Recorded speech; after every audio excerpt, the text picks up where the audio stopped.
आज का दिन प्रभु ने ठहराया है, वो आपसे बात करे। आमीन, हालेलुया। मैं आज अपनी आत्मा में महसूस कर रहा हूं, आज बहुत से लोग अपनी बीमारियों से आजाद होंगे। मैं अपनी आत्मा में फील कर रहा हूं इस बात को। आज आप सेम वापस अपने घर वापस नहीं जाएंगे, आपकी आत्माओं में परिवर्तन होगा।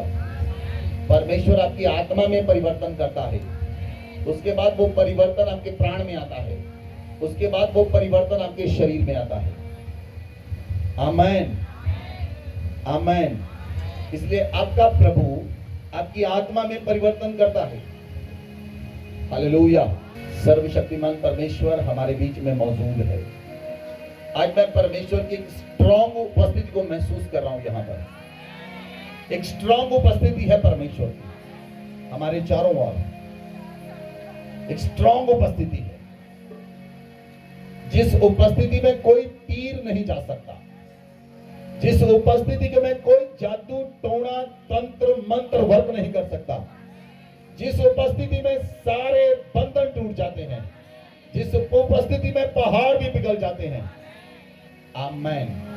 आज हर एक पहाड़ जो आपके सामने है, आज वो मैदान कर दिया जाएगा। हर एक बीमारी का पहाड़ जो आपके सामने खड़ा है, वो मैदान कर दिया जाएगा। हर एक बीमारी का पहाड़ मैदान कर दिया जाएगा। हर एक चीज जो आपके सामने पहाड़ बनकर खड़ी है, आज वो मैदान कर दी जाएगी। बोले कलीसिया आमीन, हालेलुया, हालेलुया। जब आप परमेश्वर की उपस्थिति को महसूस करते हैं, वो उपस्थिति आपको बदलती है और आपको चेंज कर देती है। आपके साथ प्रभु की उपस्थिति रहती है, आप उसे अपनी आत्मा में फील करें और उपस्थिति को लेकर जाएं। बोले आमीन, बोले आमीन। अकेले मत जाएं कहीं भी। जब आप अपने घर से निकलें तो प्रार्थना करने के साथ निकलें। जब आप अपने घर से निकलें तो कहें, पवित्र आत्मा आज आप मेरे साथ चलो। पवित्र आत्मा आपके साथ चलेगा। आप जो काम करेंगे, पवित्र आत्मा उस काम में आपके साथ होगा। आप जो कार्य करेंगे, उस कार्य में पवित्र आत्मा आपके साथ होगा। आप जिन चीजों को छुएंगे, पवित्र आत्मा आपके साथ होने छुएगा। आमीन, हालेलुया, हालेलुया। इसीलिए आप अपने घर से जब निकले तो पवित्र आत्मा को साथ लेकर निकले। जब प्रभु यीशु मसीह ने यरूशलेम में विजय प्रवेश किया तो पवित्र आत्मा यीशु के साथ था। बोले आमीन, हालेलुया, हालेलुया। लिसन प्रियो, जो पाम संडे है, यरूशलेम में यीशु मसीह का विजय प्रवेश है, वो क्या था? यीशु मसीह ने यरूशलेम में विजय प्रवेश क्यों किया? इस बात को समझने के लिए आपको पुराने नियम में आना पड़ेगा। जब तक आप पुराने नियम को नहीं समझेंगे, आप यीशु मसीह के विजय प्रवेश को नहीं समझ पाएंगे। Hallelujah, hallelujah. जब परमेश्वर ने मूसा से कहा, मूसा तू मिस्र में जा और मिस्र में जाकर मेरे लोगों को छुड़ाकर लेकर आ। मूसा ने कहा, प्रभु मैं मुंह का बद्दा हूं, मैं बोल नहीं सकता। परमेश्वर ने कहा, तेरा भाई हारून तेरा नबी ठहरेगा और तू हारून के लिए परमेश्वर ठहरेगा। और मूसा मिस्र में गया। जब मूसा मिस्र में गया, मूसा फिरौन के पास गया। फिरौन से कहता है, परमेश्वर कहता मेरे लोगों को छोड़ दे, मेरे लोग मेरी उपासना करें, मेरे लोग मेरी उपासना करें। लेकिन फिरौन का मन कठोर हो गया। फिरौन ने परमेश्वर के लोगों को नहीं छोड़ा। तो परमेश्वर ने 10 बड़ी विपत्तियां मिस्र पर भेजी। 10 बड़ी विपत्तियां परमेश्वर ने मिस्र पे भेजी। अगर आप देखें निर्गमन की पुस्तक में, तो परमेश्वर ने 8 अध्याय से परमेश्वर ने मेंढकों को भेजा, परमेश्वर ने कुटकियों को भेजा, डांसों के झुंड को भेजा, पशुओं की मौत हुई और फिरौन के लोगों के फफोले और फोड़े निकले, औलों की वर्षा हुई। उन औलों की वर्षा जिनके अंदर आग मिक्स थी। हालेलुया। सुनिए, क्या आग और पानी इकट्ठे चल सकते हैं? बोलिए बोलिए, क्या आग और पानी इकट्ठे चल सकते हैं? नहीं। आग जहां पर होगी पानी उसे बुझा देगा। लेकिन अगर आप निर्गमन की पुस्तक 9 अध्याय उसकी 13 से देखें, 13 की 23 साइड में, तो मूसा ने अपनी लाठी को आकाश में उठाया, यहोवा की सामर्थ से मेघ गरजने और ओले बरसने लगे, आग पृथ्वी पर आती रही और यहोवा ने मिस्र देश पर ओले बरसाए। जो ओले गिरते थे उनके साथ आग भी मिली हुई थी। बोले आमेन, बोलिए आमेन। परमेश्वर ने ऐसा कार्य किया, जो ओले गिरे उनके अंदर आग मिक्स थी। बोले आमेन। औलों के साथ आग भी गिर रही थी, औलों के अंदर, औलों के बाहर आग, अंदर औले। कैसे पॉसिबल है ये? आपका छोटा सा ब्रेन इसे समझ नहीं पाएगा। परमेश्वर के लिए बोलिए सब कुछ संभव है। बोलिए परमेश्वर के लिए सब कुछ संभव है। बोलिए परमेश्वर के लिए सब कुछ संभव है। परमेश्वर के लिए सब कुछ संभव है। उसने पृथ्वी को हवा में लटका कर रखा है। बोले आमीन। उसने सूर्य को आकाश में स्थिर कर दिया। उसने बहुत से स्टार्स को बनाया और वो हवा में है।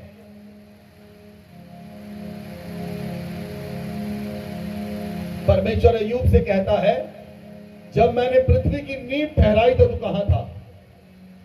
जब मैंने पृथ्वी बनाने के लिए सूत खींचा तो कहां पर था? आपका परमेश्वर, बाइबल का परमेश्वर, जो हमारा परमेश्वर है, वो महान परमेश्वर है। बोले आमेन, बोले आमेन। क्योंकि बाइबल का परमेश्वर जीवित परमेश्वर है। हमारा परमेश्वर जीवित परमेश्वर है, वो मुर्दा नहीं। हम जिंदा परमेश्वर की आराधना करते हैं, जो जिंदा है और हमारे बीच में रहता है और हमारे बीच में काम करता है और हमारे द्वारा काम करता है, आपके द्वारा काम करता है, आपके बीच में रहता है, आपके साथ चलता है। हालेलुया। तो परमेश्वर ने औलों को गिराया जिनके अंदर आग मिक्स थी। फिरौन नहीं माना, उसका मन कठोर हो गया। परमेश्वर ने टिड्डियों को भेजा। टिड्डियां पूरे मिस्र की फसल को चट कर गई। फिरौन नहीं माना, परमेश्वर ने अंधकार को भेजा। अंत में जब 10वीं विपत्ति मिस्र पर आई, तो परमेश्वर ने मिस्रियों के पहलोठों को और उनके पशुओं के पहलोठों को मार दिया। तब फिरौन टूट गया और उसने कहा मूसा से, अपने लोगों को ले और मिस्र से निकल जा। और मूसा उन लोगों को लेकर चला गया। फिर जब मूसा लेकर चला गया, तो उस रात बाइबल में लिखा है, उन्होंने उस रात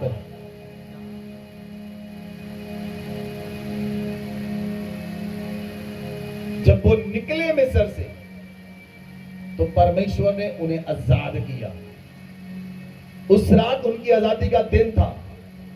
जब वो आगे गए, आगे लाल समुद्र आया, परमेश्वर ने लाल समुद्र दो फाड़ कर दिया। जब वो जंगल में पहुंचे जहां परमेश्वर उसे लेकर जाना चाहता था, जब वो लाल समुद्र के पार हो गए, तो बाइबल में लिखा है, परमेश्वर ने, उन्होंने फसह का पर्व मनाया। जिस रात वो मिस्र से निकलने वाले थे, उस रात उन्होंने फसह का पर्व मनाया। वो कौन सा पर्व था, वो कौन सा फेस्टिवल था, वो कौन सा त्योहार था? इंग्लिश में कहते हैं पास ओवर, इंग्लिश में कहते हैं उसे पास ओवर, हिंदी में कहते हैं फसह का पर्व। और वो पर्व क्या था? वो पर्व ये था कि परमेश्वर ने कहा हर एक व्यक्ति महीने के जो पहला महीना था उसके 10वें दिन अपने घराने के अनुसार एक मेमना रख लेना, एक मेमना रख लेना, और उस मेमने को 4 दिन अपने घर में रखना। उस मेमने को चौथे दिन वो मेमना बलि किया जाएगा। 4th डे, 14वें दिन, बाइबल में लिखा है परमेश्वर ने कहा तुम एक निर्दोष 1 वर्ष का नर लेना, चाहे भेड़ों में से हो चाहे बकरियों में से हो, पर इस महीने के 14वें दिन तक रख छोड़ना। उस दिन गोधूली के समय इजराइल की सारी मंडली के लोग उसे बलि करें, तब उसके लहू में से कुछ लेकर जिन घरों में मेमने को खाएंगे उनके दोनों द्वारों के अलंगों और चौखटों पर लगा देना। आमेन, आमेन।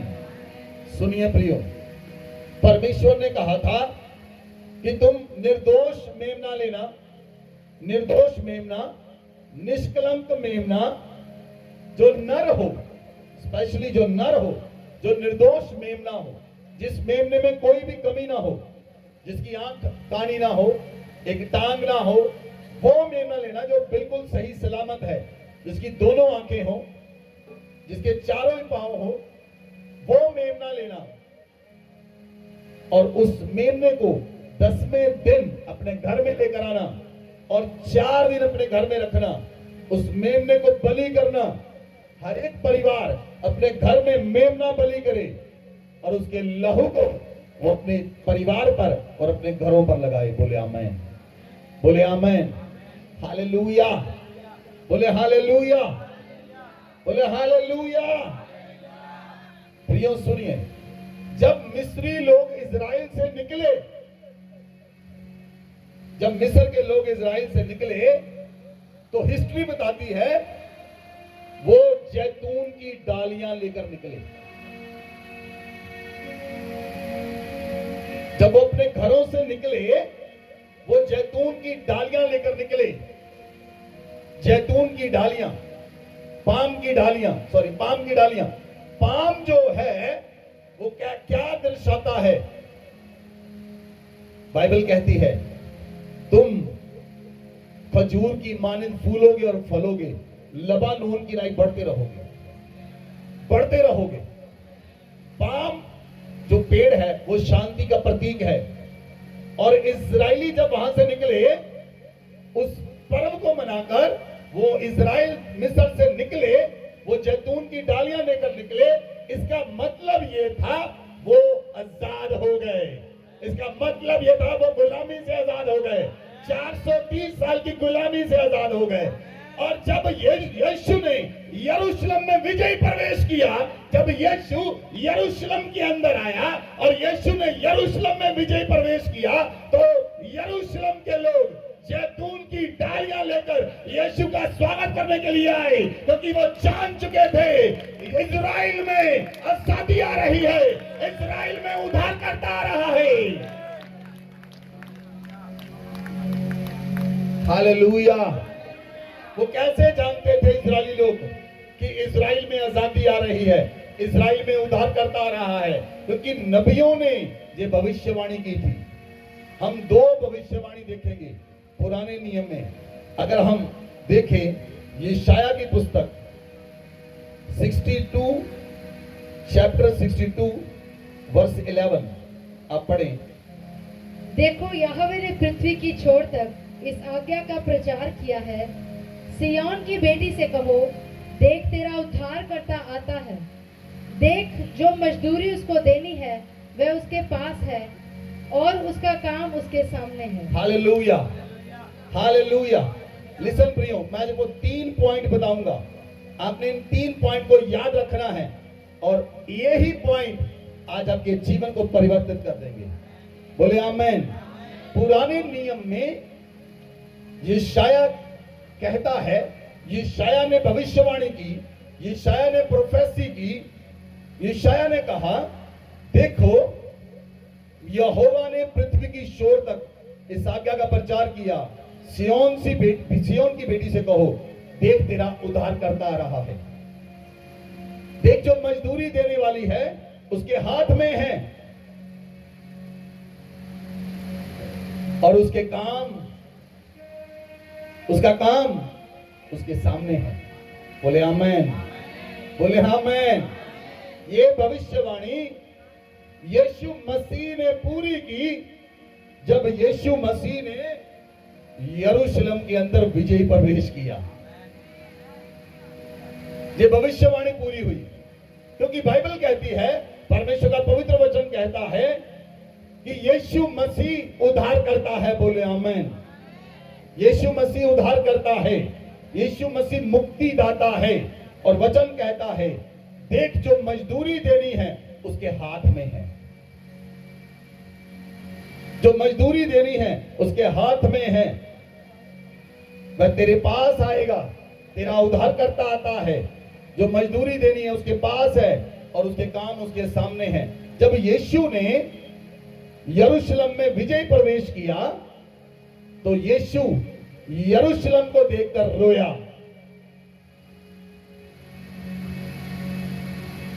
क्योंकि यीशु जानता था ये लोग मुझे मार डालेंगे।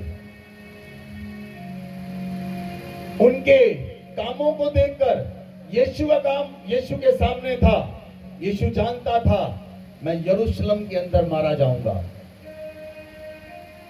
यरूशलेम के लोग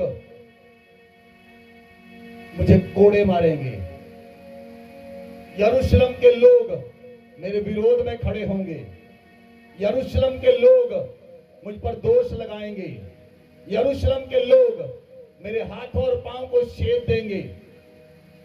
यीशु का काम उसके सामने था और जो मजदूरी देनी थी वो यीशु के पास है। ये भविष्यवाणी, इस भविष्यवाणी को इजरायली लोग जानते थे, इसीलिए जो इजरायली लोग भविष्यवक्ताओं की पुस्तकों को पढ़ते थे वो जानते थे कि मसीहा इजराइल में आने वाला है। और जब प्रभु यीशु मसीह ने गधे के बच्चे के ऊपर इजराइल में प्रवेश किया तो वो जैतून की डालियां लेकर यीशु से मिलने के लिए निकले। उन्हें पता चल गया कि हमारा परमेश्वर यीशु मसीह आ चुका है, हमें आजाद करने के लिए, यरूशलेम को आजाद करने के लिए प्रभु आ रहा है। और जो मजदूरी देनी है उसके हाथ में है, उसके काम उसके सामने है। Hallelujah, hallelujah. सुनिए प्रियो, आपका एक दिन का काम आपके सामने होता है, या 2 दिन का काम, या 1 हफ्ते का काम आपके सामने होता है, या 1 महीने का काम। यीशु पूरी लाइफ को जानते थे। यीशु को पता था 3.5 साल के बाद क्या होगा। बोले आमेन, बोले आमेन, हालेलुया। आप 1 महीने के काम को जान सकते हैं, वो काम कैसे चलेगा, लेकिन यीशु जानते थे 3.5 साल तक क्या होगा।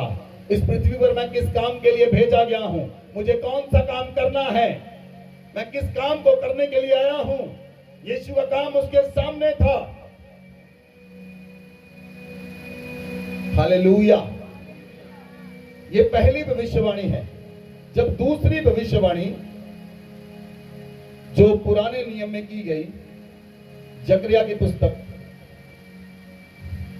9 अध्याय उसकी 9 आयत को पढ़े। हे सिय्योन बहुत ही मगन हो, हे सिय्योन बहुत ही मगन हो, हे यरूशलेम जय जयकार कर, हे यरूशलेम जय जयकार कर, क्योंकि तेरा राजा तेरे पास आएगा, बाइबल कहती है तेरा राजा तेरे पास आएगा, वह धर्मी और उद्धार पाया हुआ तेरा है। राजा तेरे पास आएगा, वह धर्मी और उद्धार पाया हुआ है, वह दीन है वह दीन है और गधे पर, और गधे पर, वरन गधी के बच्चे पर चढ़ा हुआ वह आएगा। गधे पर वर्ण गधी के बच्चे पर चढ़ा हुआ आएगा। बोले आमेन। ये दूसरी भविष्यवाणी है जो जकरिया करता है। पहली भविष्यवाणी यशायाह करता है 700 साल पहले। कितने साल पहले? बोलिए कितने साल पहले? 700 साल पहले। दूसरी भविष्यवाणी जकरिया करता है 520 साल पहले, यीशु मसीह के 520 साल पहले। यशायाह करता है भविष्यवाणी 700 साल पहले और जकरिया करता है यीशु मसीह के आने से 520 साल पहले। इन भविष्यवाणियों का पूरा होना जरूरी था। और बाइबल कहती है, मत्ती की पुस्तक 21 अध्याय को खोलें, मत्ती की पुस्तक 21 अध्याय को और पढ़े, एक आयत से पढ़े। जब वे यरूशलेम के निकट पहुंचे और जैतून पहाड़ पर बैतफगे के पास आए, तो यीशु ने 2 चेलों को यह कहकर भेजा, सामने के गांव में जाओ, वहां पहुंचते ही एक गदही बंधी हुई और उसके साथ बच्चा तुम्हें मिलेगा, उन्हें खोलकर मेरे पास ले आओ।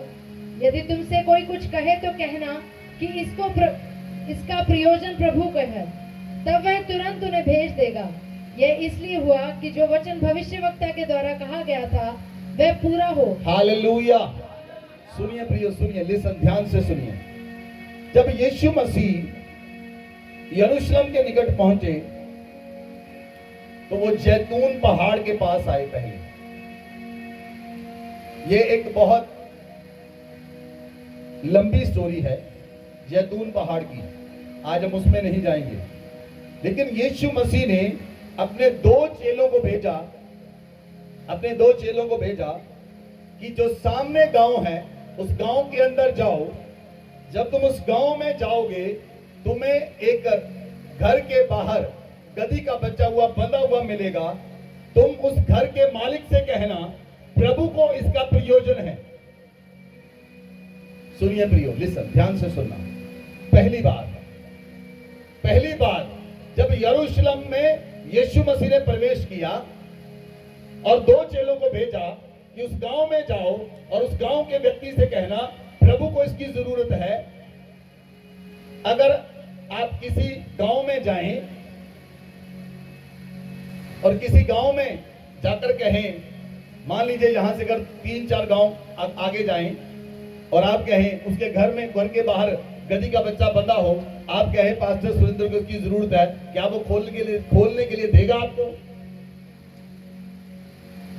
क्या वो बच्चा खोलने के लिए देगा आपको? क्यों नहीं देगा? प्रभु यरूशलेम में नहीं आए थे।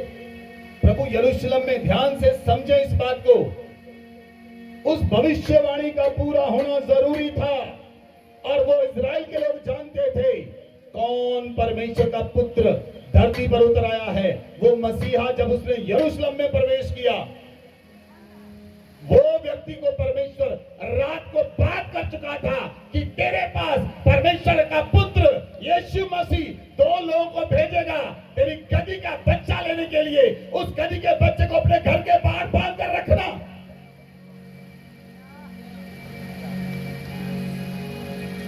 प्रियो लिसन, परमेश्वर ने आपके लिए सारा प्लान पहले से तैयार करके रखा है। अगर आप परमेश्वर के प्लान में चलेंगे, आपके सारे रास्ते सीधे होंगे। आपका कोई रास्ता टेढ़ा मेढ़ा नहीं होगा, आपके सारे रास्ते सीधे होंगे। लेकिन अगर आपके अपने प्लान्स होंगे, आपकी अपनी योजनाएं होंगी, तो बाइबल कहती है मनुष्य की योजनाएं तो निष्फल हो सकती है, लेकिन जो योजना परमेश्वर करता वो कभी निष्फल नहीं होती।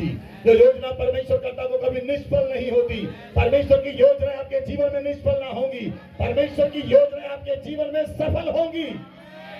आपकी योजनाएं हो सकती निष्फल हो जाएं, आपकी योजनाएं हो सकती फेल हो जाएं, आपके प्लान्स फेल हो जाएं, लेकिन परमेश्वर का प्लान, जब आप परमेश्वर के प्लान पर चलेंगे, वो प्लान आपके जीवन में कभी फेल ना होगा।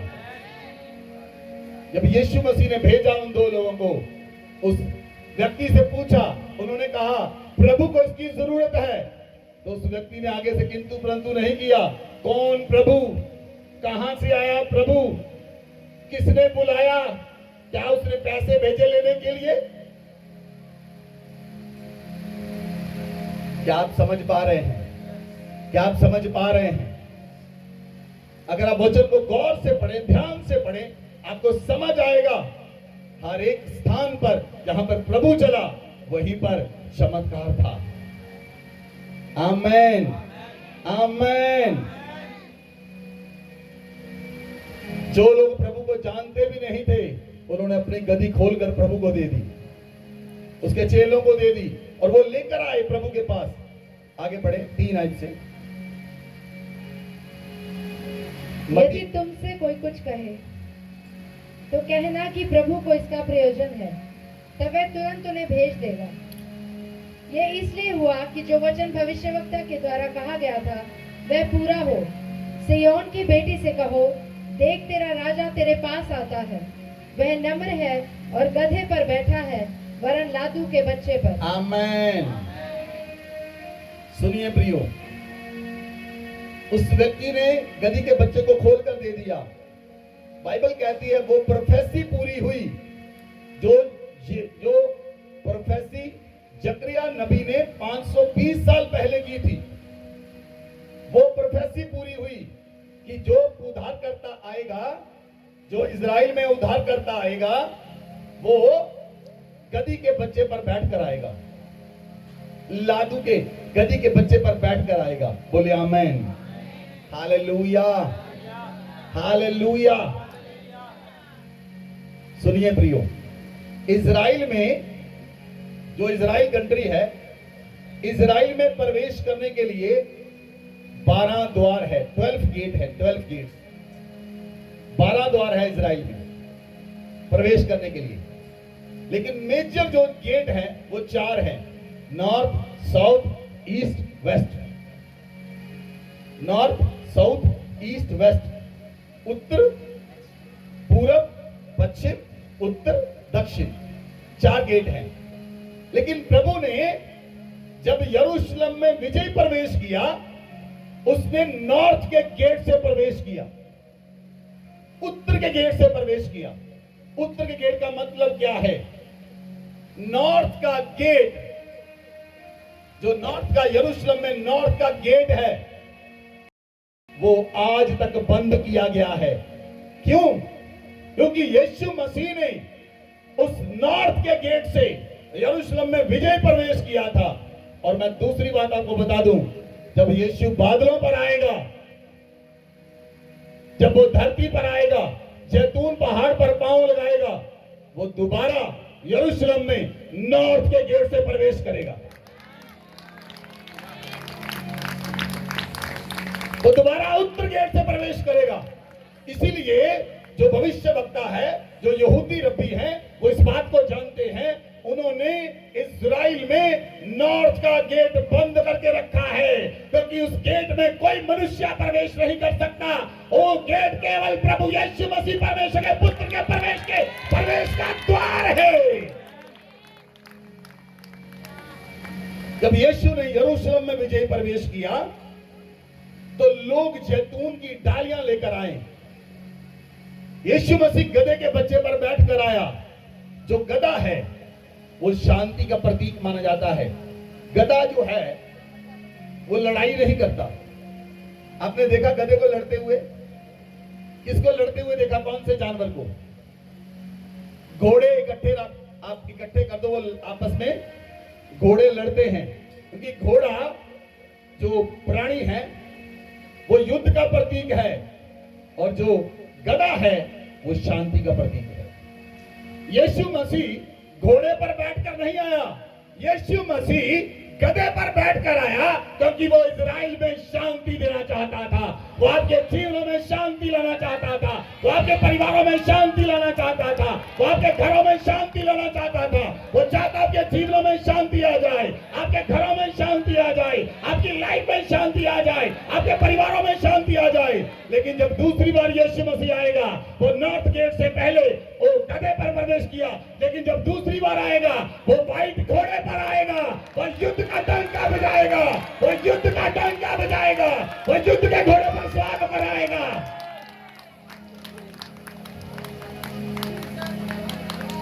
रबानिया सखत लबोलियांद्रा।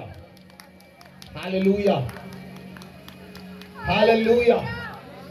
लिसन प्रियो, हमारा प्रभु जल्द घोड़े पर आने वाला है।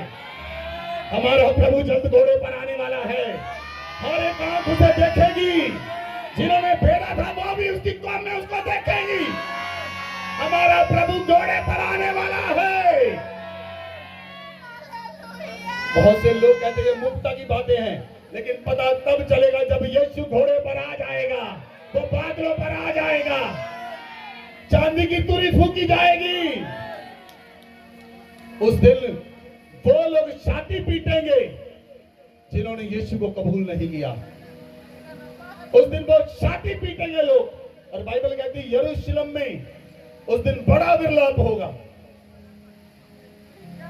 क्योंकि यीशु मसीह ने यरूशलेम में ही प्रवेश किया था और उसके लोगों ने अपने मसीहा को नहीं पहचाना। लेकिन जिन लोगों ने पहचाना, वो जैतून की डालियां लेकर उन्होंने कपड़े प्रभु के आगे बिछा दिए, अपने कपड़े उतार कर प्रभु के आगे बिछा दिए। उन्होंने मान लिया यीशु तू हमारा उद्धार करता है। और जो यशायाह ने भविष्यवाणी की, जकरिया ने भविष्यवाणी की, वो यरूशलेम के विजय प्रवेश में पूरी हुई। बोलो आमेन, बोले आमेन। Hallelujah, hallelujah. आगे पढ़े, 6 आयत से पढ़े।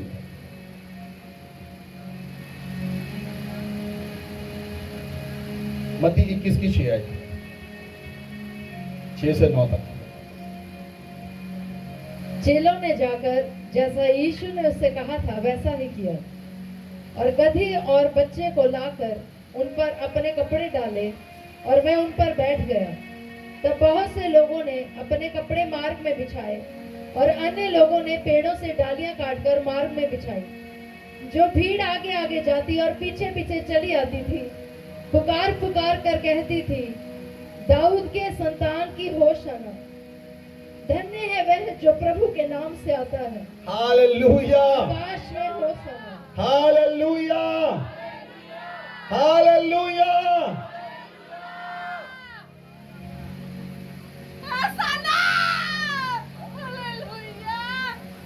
10 आयत में लिखा है, जब उसने यरूशलेम में प्रवेश किया तो सारे नगर में हलचल मच गई। यरूशलेम में यीशु ने विजय प्रवेश किया, गधे के बच्चे पर बैठकर प्रवेश किया, शांति के साथ प्रवेश किया, उनका उद्धार करने के लिए प्रवेश किया। आमेन, आमेन। इसलिए जब लोगों ने डालियां बिछाई, अपने कपड़े बिछाए, तो बाइबल कहती है जो भीड़ यीशु मसीह के आगे और पीछे चलती आ रही थी, वो पुकार पुकार कर कहती थी, दाऊद की संतान होशाना, धन्य है वह जो प्रभु के नाम से आता है, आकाश में होशाना। बोले आमेन, बोले आमेन।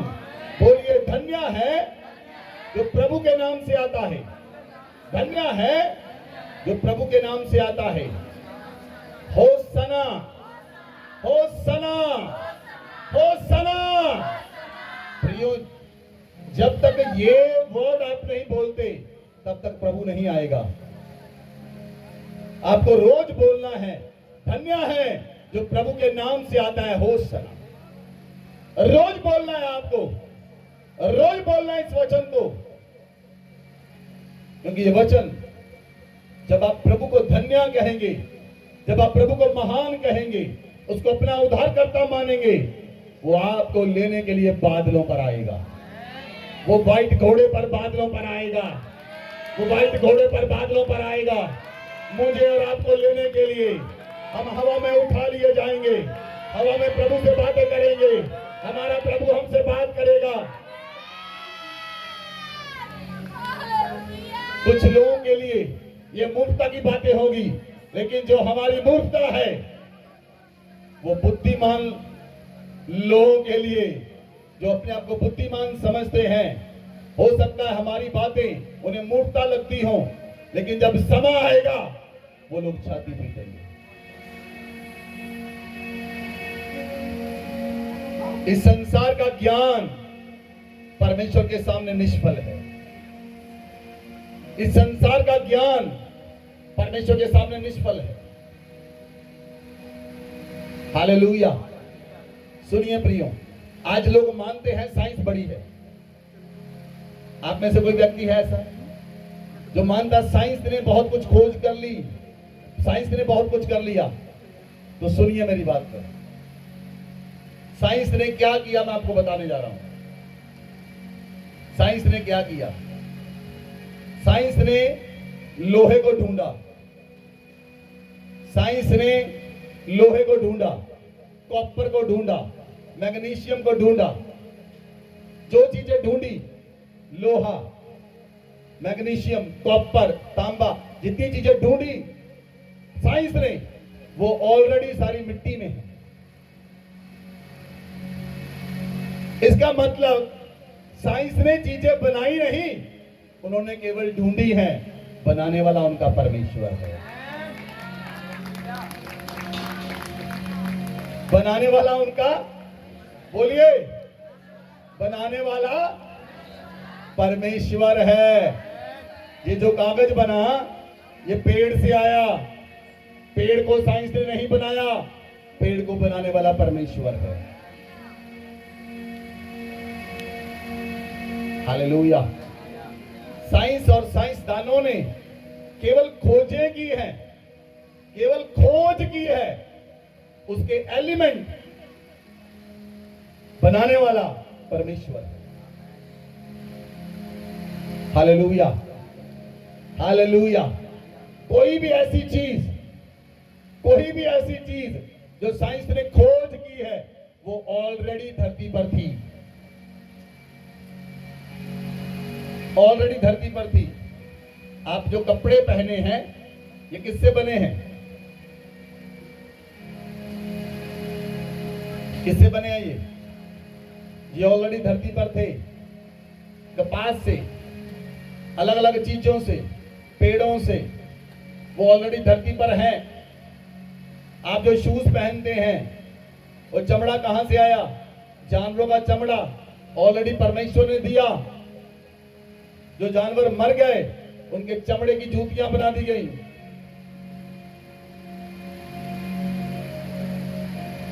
Hallelujah, hallelujah. अगर आप ध्यान से समझेंगे, अगर आप ध्यान से देखेंगे, तो आपको समझ आएगी ये बात। जो कुछ परमेश्वर ने डिजाइन किया, साइंसदान और साइंस ने केवल खोज की है और कुछ नहीं किया। किसी चीज को क्रिएट नहीं किया, किसी चीज को क्रिएट नहीं किया। आज बायोलॉजी आ गई। मैं पिछले दिनों में एक चीज की स्टडी कर रहा था। बायोलॉजी आ गई। बायोलॉजी क्या है? बायोटेक्नोलॉजी क्या है? वो दो पेड़ लेते हैं, दो पेड़ लेते हैं। मान लो आम का पेड़ लिया, सेब का पेड़ लिया, दोनों पेड़ों की डालियां काटी, दोनों को ज्वाइंट कर दिया, दोनों को बांध दिया। अब एक पेड़ उगेगा और एक पेड़ में आम भी लगेंगे और सेब भी लगेंगे। लेकिन ऑलरेडी उसका मटेरियल कहां से लिया? वो ऑलरेडी था।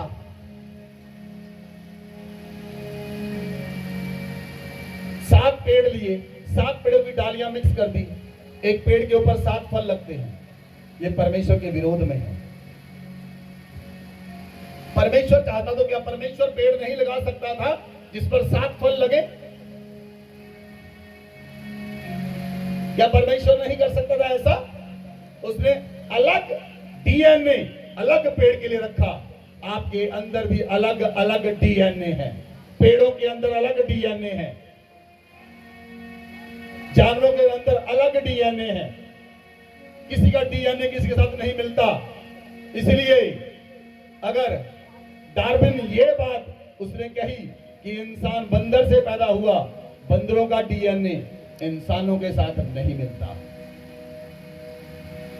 इसीलिए जो हमारा परमेश्वर है, बोले वो सर्वशक्तिमान है। बोलिए, मेरा परमेश्वर सर्वशक्तिमान है। आकाश में जो परमेश्वर है जो धरती पर आता है, जो धन्य परमेश्वर है, जो मुक्ति दाता है, उसकी होसना।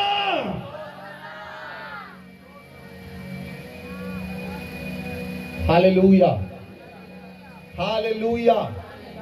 सुनिए प्रियो, नंबर 1, फर्स्ट पॉइंट, यीशु मसीह ने जो यरूशलेम के अंदर प्रवेश किया, यीशु मसीह का मतलब यह था, प्रवेश करने का मतलब था कि यरूशलेम में शांति आ जाए। बोले आमीन। यरूशलेम में लोग पाप से आजाद हो जाएं। बोले आमीन, बोले आमीन। और जो संसार के लोग हैं, वो केवल पाप से ही नहीं, वो पाप से, बीमारियों से और मृत्यु से आजाद हो जाएं। बोले ऊंची आवाज में आमीन। Hallelujah, hallelujah. तो यीशु ने यरूशलेम में जो विजय प्रवेश किया, आपको बीमारियों से आजाद करने के लिए, आपको पाप से आजाद करने के लिए, आपको मृत्यु से आजाद करने के लिए, वो मुक्तिदाता बनकर उसने यरूशलेम में प्रवेश किया। बोले आमीन, बोले आमीन।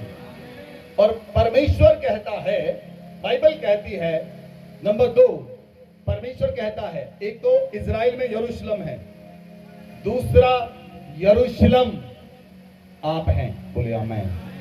दूसरा यरूशलेम आप हैं। बोलिए मैं परमेश्वर का यरूशलेम हूं। बोलिए मैं परमेश्वर का यरूशलेम हूं। मैं परमेश्वर का यरूशलेम हूं। मैं अपने प्रभु का यरूशलेम हूं। सुनिए प्रियो, जैसे प्रभु यीशु मसीह ने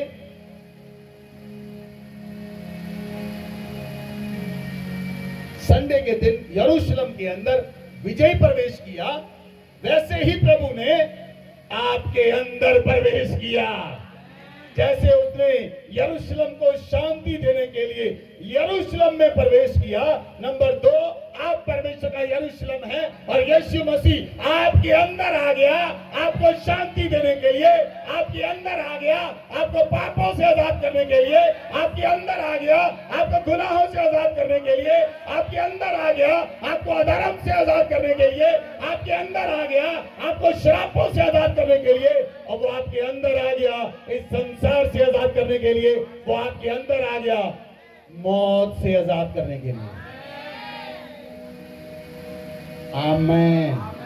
बोलिए मैं परमेश्वर का यरूशलेम हूं। बोलिए धन्य है जो प्रभु के नाम से आता है। होसना, धन्य है जो प्रभु के नाम से आता है। होसना। प्रियो, आप परमेश्वर का यरूशलेम हैं। बोलिए मैं प्रभु का यरूशलेम हूं। मैं प्रभु के लिए यरूशलेम हूं। मैं प्रभु के लिए यरूशलेम हूं। मैं प्रभु के लिए यरूशलेम हूं। प्रभु ने आपके अंदर प्रवेश किया, आपको आजाद करने के लिए। सुनिए, हो सकता है आप में से बहुत से लोगों ने फिर से पाप किए हैं। आप में से बहुत से लोगों ने फिर से गुनाह किए हैं। आप में से बहुत से लोगों ने बपतिस्मा लेने के बाद भी पाप किए हों।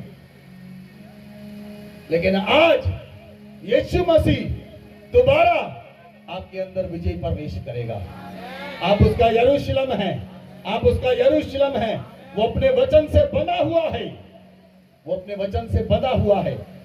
आज वो आपके अंदर प्रवेश करेगा, आपको पापों से आजाद करने के लिए, आपको फिर से गुनाहों से आजाद करने के लिए, आपको फिर से अधर्म से आजाद करने के लिए, आपको फिर से शराबों से आजाद करने के लिए आज वो प्रभु आपके अंदर प्रवेश करेगा, क्योंकि आप उसका यरूशलेम हैं।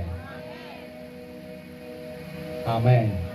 जब प्रभु आपके अंदर प्रवेश करेगा प्रियो, उसके बाद आज से आपका जीवन परिवर्तित हो जाएगा। आपका देखना बदल जाएगा, आपका सुनना बदल जाएगा, आपका बैठना बदल जाएगा, आपका बात करना बदल जाएगा। आप छुएंगे तो प्रभु छुएगा, आप टच करेंगे तो प्रभु टच करेगा। बीमारियां आपके शरीर में रह नहीं पाएंगी, क्योंकि प्रभु आपके अंदर प्रवेश करने वाला है। वो इजराइल का राजा आपके अंदर प्रवेश करने वाला है। मुक्तिदाता आपके अंदर प्रवेश करने वाला है। वो फिर से आपके अंदर प्रवेश करने वाला है। जो पाप कर चुके वो फिर से प्रवेश करेगा और आपको क्लीन करेगा, आपको शांति देगा, आपको नया जीवन देगा, आपको बीमारियों से आजाद करेगा। बोले आमेन। सुनिए प्रियो, सुनिए, जब प्रभु आपके अंदर आएगा, इधर मेरी तरफ देखिए, जब प्रभु आपके अंदर आएगा, क्या कोई दुष्ट आत्मा आपके अंदर रह सकती है? आवाज नहीं है, ऊंची आवाज में बताइए। जब प्रभु आपके अंदर आएगा, क्या आपके शरीर में कोई बीमारी रह सकती है? जब प्रभु आपके अंदर आएगा, क्या आपके शरीर में कोई पाप रह सकता है? आज यीशु मसीह जिसने यरूशलेम के अंदर विजय प्रवेश किया, आज वो आपके अंदर विजय प्रवेश करेगा। आज वो आपके अंदर विजय प्रवेश करेगा, वो आपके जीवन में विजय प्रवेश करेगा। आज दिन है यीशु मसीह का विजय प्रवेश करने का दिन। वो आपके अंदर विजय प्रवेश कर रहा है। यीशु आपके अंदर विजय प्रवेश कर रहा है। यीशु आपकी आत्मा में विजय प्रवेश कर रहा है।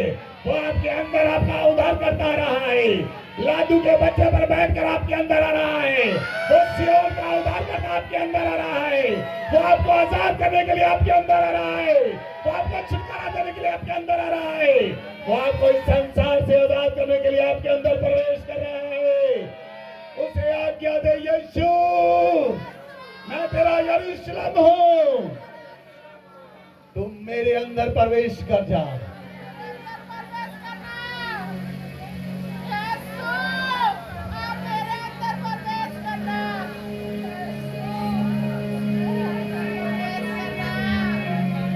आज आपका प्रभु आपके अंदर विजय प्रवेश कर रहा है। आप उसे अनुमति दे प्रवेश करने की। आज वो आपके उत्तर द्वार से प्रवेश करेगा। वो नॉर्थ गेट से प्रवेश करेगा। वो नॉर्थ गेट से प्रवेश करेगा। वो नॉर्थ गेट से प्रवेश करेगा। वो नॉर्थ गेट से प्रवेश करेगा। वो आपके शरीर के अंदर जो गेट है उसमें प्रवेश करेगा। वो आपके अंदर रहेगा, आपके साथ खाना खाएगा। आपका प्रभु आपके साथ बैठेगा।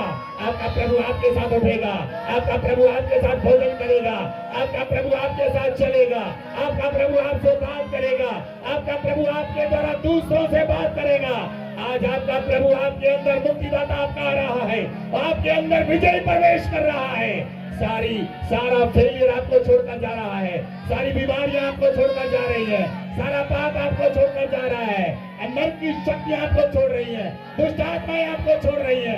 पाप का आत्मा आपको छोड़ रहा है। बीमारियां आपको छोड़ रही है, क्योंकि आपका प्रभु उद्धारकर्ता मुक्तिदाता आपके अंदर विजय प्रवेश कर रहा है। वो आपके अंदर विजय प्रवेश कर रहा है। वो आपके अंदर विजय प्रवेश कर रहा है। उसका आगमन हो रहा है। यीशु का आगमन हो रहा है। वो आपके अंदर प्रवेश कर रहा है। प्रवेश कर रहा है यीशु।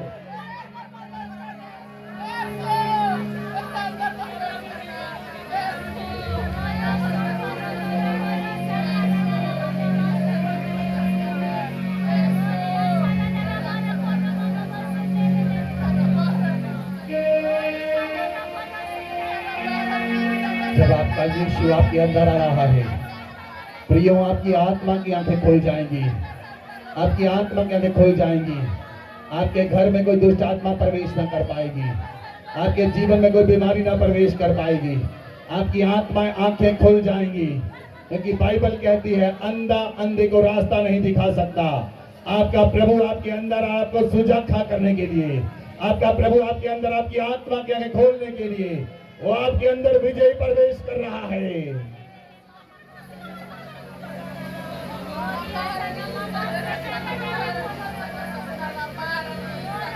आपके घरों से दृढ़ लड़ाइयों का अंत हो जाएगा। आपके परिवारों से दृढ़ लड़ाइयों का अंत हो जाएगा। आपके घरों से लड़ाइयों का अंत होगा। आपके घरों से बीमारियों का अंत होगा।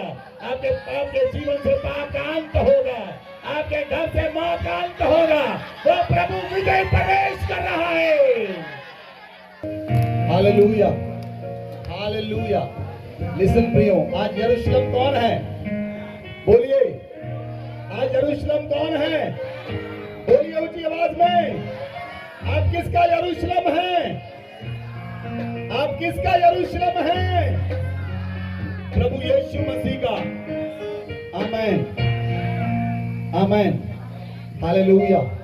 लिसन प्रियो, प्रकाशित वाक्य 21 अध्याय खोले। प्रकाशित वाक्य 21 अध्याय। पहला पॉइंट, पहला यरूशलेम में यीशु ने विजय प्रवेश किया। दूसरा, आप प्रभु का यरूशलेम है। तीसरा पॉइंट, प्रकाशित वाक्य 21 अध्याय उसकी 2 आयत से पढ़े। फिर मैंने पवित्र नगर नए यरूशलेम को स्वर्ग से परमेश्वर के पास से उतरते देखा। वह उस दुल्हन के समान थी जो अपने पति के लिए श्रृंगार किए हो। फिर मैंने सिंहासन में से किसी को ऊंचे शब्द से यह कहते हुए सुना, देख, परमेश्वर का डेरा मनुष्यों के बीच में है। वह उनके साथ डेरा करेगा और वे उसके लोग होंगे और परमेश्वर आप उनके साथ रहेगा और उनका परमेश्वर होगा। वह उनकी आंखों से सब आंसू पोंछ डालेगा और इसके बाद मृत्यु न रहेगी, न शोक, न विलाप, न पीड़ा रहेगी। पहली बातें जाती रहेंगी। 5 आयत। जो सिंहासन पर बैठा था उसने कहा, देख, मैं सब कुछ नया कर देता हूँ। आमेन, आमेन। 6 आयत। फिर उसने मुझसे कहा, ये बातें पूरी हो गई हैं। मैं अल्फा और ओमेगा, आदि और अंत हूँ। मैं प्यासे को जीवन के जल के सोते में से सेंत में पिलाऊंगा। 7 आयत। जो जय पाए वही इन वस्तुओं का वारिस होगा और मैं उसका परमेश्वर होऊंगा और वह मेरा पुत्र होगा। आमेन, आमेन। प्रिय बोले आमेन। हालेलुया। अगर आपको वचन समझ आया हो, लेकिन आप इस वचन को समझें। आमेन। तीसरा यरूशलेम परमेश्वर स्वर्ग से उतारेगा। जो स्वर्ग से उतरने वाला है वो पवित्र नगर नया यरूशलेम है, जिसके अंदर प्रियो आपका प्रभु आपको प्रवेश करने की आज्ञा देता है। नए यरूशलेम के अंदर आप प्रवेश करेंगे। आप क्यों नए यरूशलेम के अंदर प्रवेश करेंगे? क्योंकि आप ऑलरेडी प्रभु का यरूशलेम है।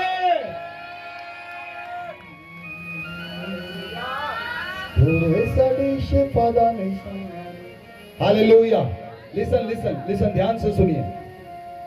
वचन यूहन्ना कहता है, मैंने पवित्र नगर नए यरूशलेम को स्वर्ग से परमेश्वर के पास से उतरते देखा, जो दुल्हन के समान थी और अपने पति के लिए श्रृंगार किए हो।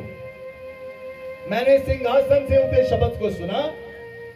क्या सुना? देख, परमेश्वर का डेरा मनुष्यों के बीच में है और हमारा प्रभु हमारे बीच में डेरा करेगा। बोले आमेन, बोले आमेन। प्रियो, मैं आपको बताने देना चाहता हूं, आपका प्रभु जल्द आने वाला है। आपका प्रभु जल्द आने वाला है। आपका प्रभु नए यरूशलेम को उतारने वाला है और वो आपके बीच में डेरा करेगा।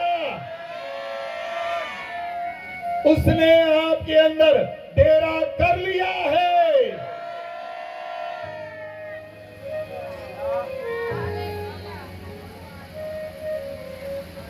हालेलुया। लेकिन जब नया यरूशलेम उतरेगा, स्वर्ग से नया यरूशलेम उतरेगा, ऐसा लगेगा जैसे दुल्हन ने श्रृंगार किया हो।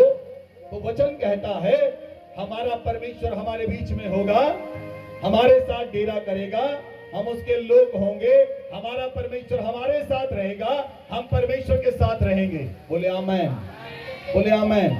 लिसन प्रियो, ध्यान से सुनो। आपको मालूम है आपका अंतिम वैरी कौन है? आपका लास्ट एनिमी कौन है? सुनिए, आपके रिश्तेदार आपके एनिमी नहीं है। आपके भाई आपके एनिमी नहीं है। आपके भाई आपके दुश्मन नहीं है।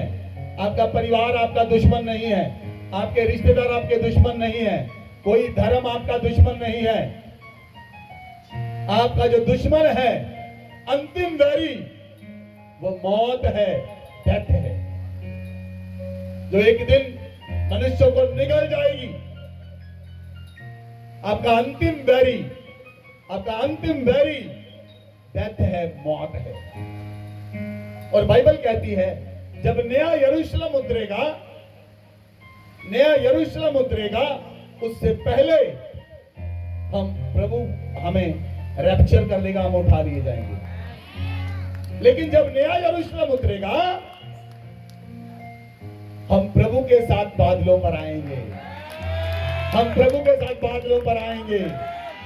हमारा प्रभु हमारे साथ रहेगा, हम अपने प्रभु के साथ रहेंगे और 1000 साल के लिए प्रभु धरती के ऊपर डेरा करेगा। 1000 साल के लिए शैतान बांध दिया जाएगा, हमारा प्रभु हमारे अंदर डेरा करेगा। और वचन कहता है वो आपकी आंखों के सारे आंसू पोंछ डालेगा, उसके बाद मौत ना रहेगी। प्रियो, आपका प्रभु आपकी आंखों के आंसू पोंछ डालेगा, उसके बाद मौत ना रहेगी, उसके बाद शोक ना रहेगा, उसके बाद विलाप ना रहेगा, उसके बाद पीड़ा ना रहेगी, सारी बातें जाती रहेगी, क्योंकि यरूशलेम में सदा का आनंद होगा।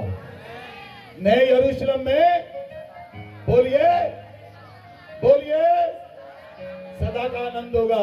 क्यों सदा का आनंद होगा? क्योंकि आपका अंतिम वैरी मौत नाश कर दिया जाएगा,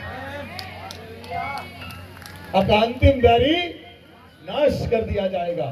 फिर कोई मृत्यु ना होगी, फिर शोक ना होगा, फिर पीड़ा ना होगी, फिर विलाप ना होगा। आमेन आमेन। आपको मालूम है मृत्यु क्यों आती है? मृत्यु पाप जो है वो बीमारी लाता है और बीमारियां मौत लाती हैं। परमेश्वर हमारा पाप को, उसने आपके अंदर यरूशलेम, आप उसका यरूशलेम है, उसने आपके अंदर प्रवेश किया, वो आपके अंदर से पाप को खत्म करेगा। जब पाप नहीं रहेगा तो बीमारियां नहीं आएंगी, जब बीमारियां नहीं आएंगी तो मृत्यु नहीं आएगी। लेकिन जब नया यरूशलेम उतरेगा, नए यरूशलेम में बोलिए कोई पाप ना होगा और ना पाप करने वाला यरूशलेम में प्रवेश करेगा, ना कोई डरपोक प्रभु यरूशलेम में प्रवेश करेगा। 21 अध्याय की 8 आयत में लिखा है, परंतु डरपोक लोग यरूशलेम में प्रवेश अविश्वासियों और घिनौनों और हत्यारों और व्यभिचारियों और टोनों और मूर्ति पूजकों और सब झूठों का भाग उस झील में मिलेगा जो आग और गंधक में जलती है, और यह दूसरी मृत्यु है। हालेलुया। सुनिए प्रियो, डरपोक लोग यरूशलेम में प्रवेश नहीं करेंगे, अविश्वासी प्रवेश नहीं करेंगे, घिनौने काम करने वाले, रेप करने वाले, बच्चों के साथ, औरतों के साथ रेप करने वाले यरूशलेम में प्रवेश नहीं करेंगे। हत्यारे, व्यभिचारी, टोना करने वाले, मूर्ति पूजक, झूठों का भाग गंधक की झील में मिलेगा, और वहां पर बाइबल कहती है दूसरी मृत्यु है।